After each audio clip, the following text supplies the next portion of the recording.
Well, first of all, there's nothing natural about this so-called recovery because we haven't really recovered. The economy is actually sicker now than it was before COVID. And what's really been hurting it was not the disease, but the government's cure. See, here's the problem. When governments around the country ordered businesses to close and people not to go to work, everybody stopped producing.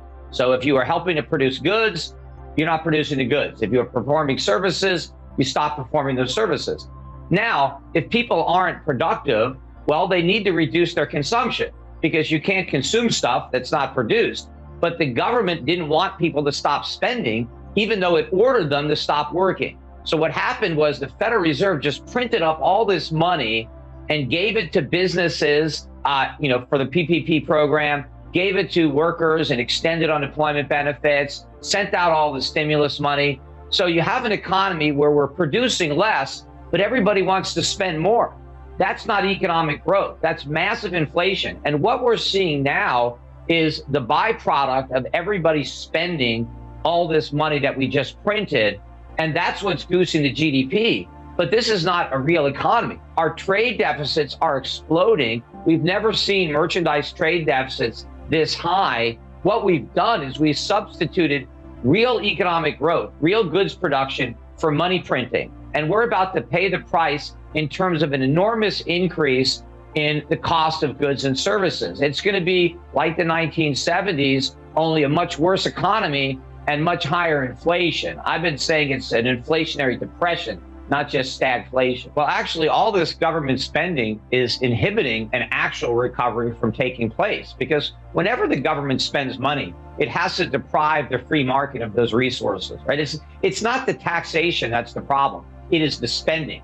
Government spending is effectively taxation. So once the government decides to spend money, the question is, how do we pay for it? Now, the most obvious way is, we send the government our money through an income tax or a sales tax, whatever it is. But if they don't have the political guts to ask the Americans to pay for all the spending that they're delivering, then they ask the Federal Reserve to print money.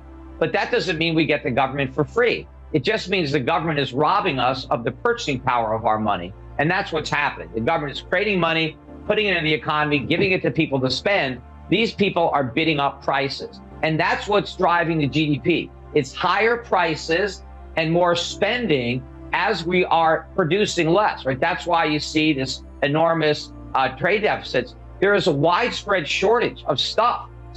You have to order things and it takes months and months to get them. There's a huge backlog and prices are really going up. Now, the Federal Reserve is asking us to believe that what we're seeing is just transitory, that it's gonna blow over and it's nothing that should concern us. But this is exactly what the Federal Reserve said in 2005, 2006 about subprime. They told us, ignore what's happening in the subprime mortgage market. It's contained. It's not going to be a problem for the mortgage market. It's not a problem for housing. It's not a problem for the economy. Just ignore it. It's no big deal. Well, the Federal Reserve was completely wrong about the subprime market being contained.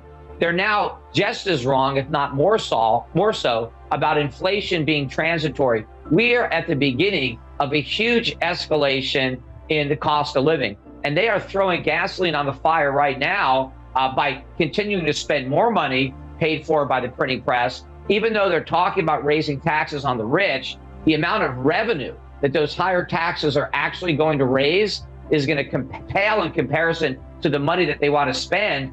And that particular type of taxation that's targeted at the rich, what ends up happening is the rich don't spend less, they invest less. And investing is what drives economic growth, because investments is what creates, productivity, businesses, jobs. That doesn't come from what rich people spend. It comes from what rich people don't spend.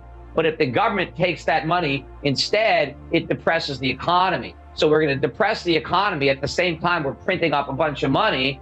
And the government has created such a perverse incentive.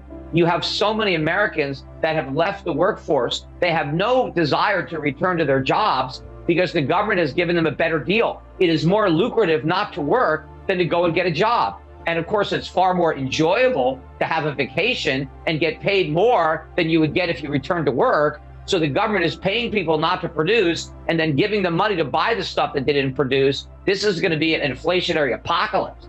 And you have to realize that when the government is taxing corporations, they're not really taxing corporations. They're taxing the shareholders of those corporations. So it's the people that own the corporations that pay that tax.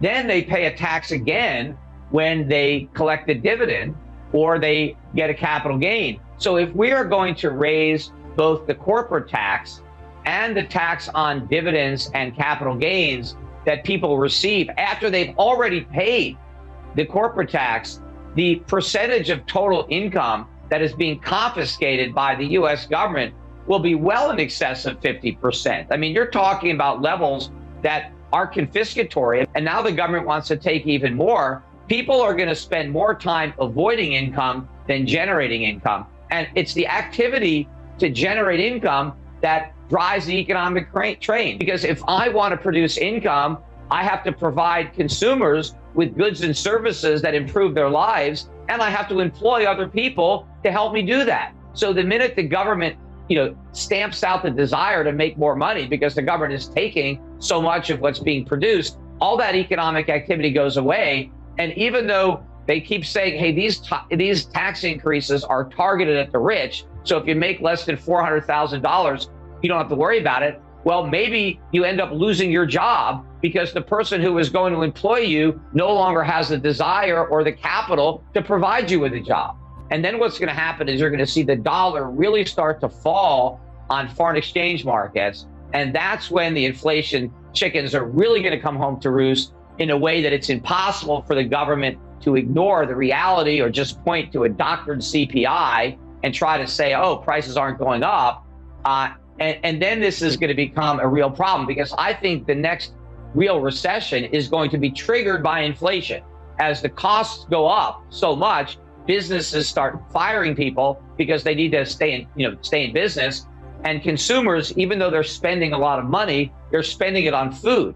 They're spending it on energy. So they don't have money left over to buy other stuff. And so they have to stop buying other stuff. And now all the people who earn their living selling that other stuff, well, they lose their jobs. And now we're in a recession that is caused by inflation. And now what does the Federal Reserve do? Because their normal prescription for a recession is to create more inflation, print more money.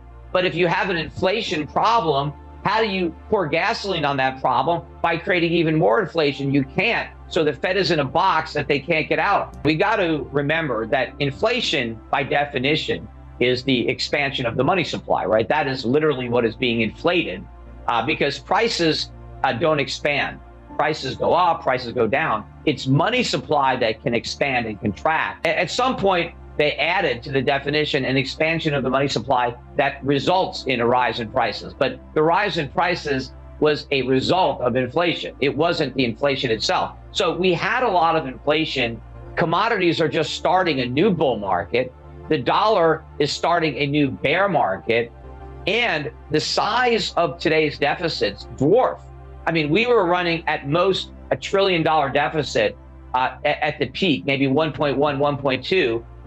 When Bush left office and Obama came in. We're now at like 4 trillion. The government is printing almost 70% of the money it spends. I mean, the government is spending $8 trillion almost, and not even collecting $3.5 trillion in taxes. This is unprecedented. When we started the inflation in 2008, the Fed's balance sheet was maybe 800 billion. It's now almost 8 trillion. So we're at a much bigger point. And if you go back to 2008, 2009, we were borrowing a lot of money, but the Chinese were lending us the money. The Japanese were lending us the money. The Saudis, the Russians, the whole world was lending the US government money. They're not doing that anymore. We have to do it all by ourselves. The Fed is not the buyer of last resort. It's the buyer of only resort. So we can't rely on other countries to loan us the money. The Fed has to print the money. Plus, you go back to 2008, Social Security was still a net lender to the US government, because the Social Security system was collecting more in payroll taxes than it was paying out in benefits. That's the opposite today. Today, Social Security is not collecting enough taxes to cover the benefits it's paying. So it is also now selling U.S. Treasuries, whereas in 2008, it was buying U.S. Treasuries. So I think it's night and day where we are right now. And I think the Fed, it's a false sense of complacency to think that, oh, we dodged the bullet last time, so we're going to dodge it again. This isn't a bullet this time. This is a hand grenade, and we're stepping right on it.